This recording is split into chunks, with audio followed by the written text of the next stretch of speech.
Hey guys, here's how you can go ahead and activate your AT&T Prepaid phone from Walmart. So first of all, you can go ahead and activate it online. You need to insert the SIM and make sure that the SIM card is in your new phone. Then power on and turn on your phone. Then on a computer or other device, you can go ahead, visit att.com/prepaid/activate online. Then enter your info, enter your zip code, enter your info like you enter your service zip code and the SIM card's ICC ID or the phone's IMEI.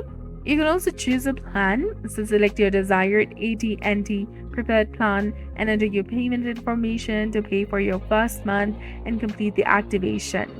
So for the activation, your phone's IMEI or the SIM card's ICCD number must be there, and your service zip code is also needed, and a payment method for your first month of service is mandatory.